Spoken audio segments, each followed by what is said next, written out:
नमस्कार। जनसंख्या वृद्धि के विभिन्न सिद्धांतों के बारे में विस्तृत रूप से चर्चा करने से पूर्व मैं एक इन सिद्धांतों के बारे में एक संक्षिप्त परिचय यहाँ पर साझा करना चाहती हूँ और ये वीडियो या व्याख्यान जो है ये उसी से संबंधित है। जनसंख्या वृद्धि की समस्या जो है इसने प्राचीन समय से ही विचारकों तथा दार्शनिकों का ध्यान अपनी ओर आकर्षित किया है। ईसा जन्म से पूर्व प्लेटो तथा अरस्तु नामक विद्वानों ने किसी प्रदेश या देश में उतनी ही जनसंख्या को वांछनीय माना जितने कि उस प्रदेश या देश में आत्मनिर्भर बनकर रह सके तथा अपनी सुरक्षा भी कर सके।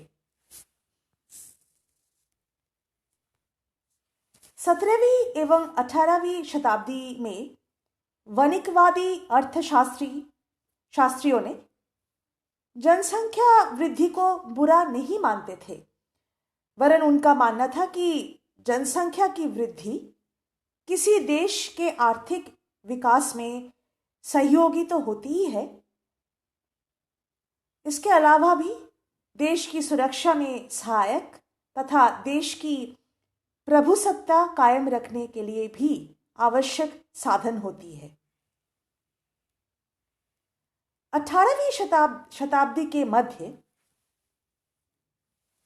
वणिकवादी अर्थशास्त्रियों के बाद प्रकृतिवादी विचारकों ने यह माना कि किसी देश या क्षेत्र की जनसंख्या कितनी हो यह प्रकृति निर्धारित करती है तथा इस निर्धारण में मानव को अपना हस्तक्षेप नहीं करना चाहिए।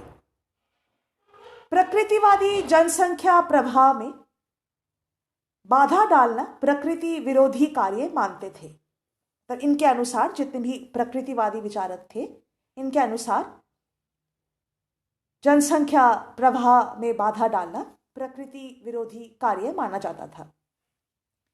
उनका विश्वास था कि किसी क्षेत्र की जनसंख्या में वृद्धि होना बुरा नहीं होता तथा जनसंख्या आकार का निर्धारण जीवन निर्वाह के साधनों की मात्रा द्वारा स्वतः ही किया जाता है।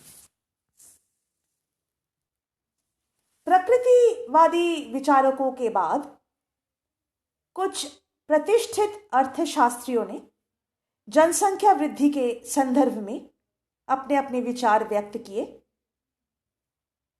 इनमें अर्थशास्त्री एडम स्मिथ तथा थॉमस रॉबर्ट मैल्थस के नाम विशेष रूप से उल्लेखनीय रहे हैं।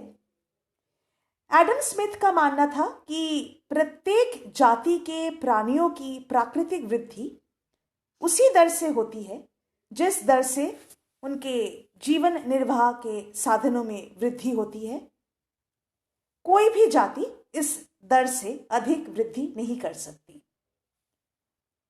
इसी विचारधारा के आधार पर स्मिथ महोदय का यह मत था कि यदि किसी देश में जनसंख्या में वृद्धि हो रही है तो उसका आशय जो है यह है कि उस देश में जीवन निर्वाह के स्रोतों में भी वृद्धि हो रही है।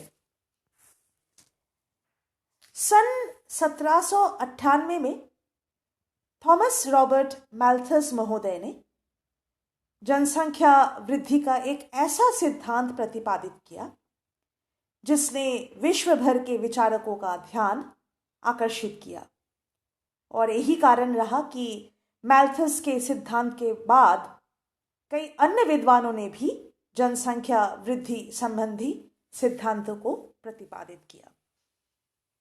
धन्यवाद।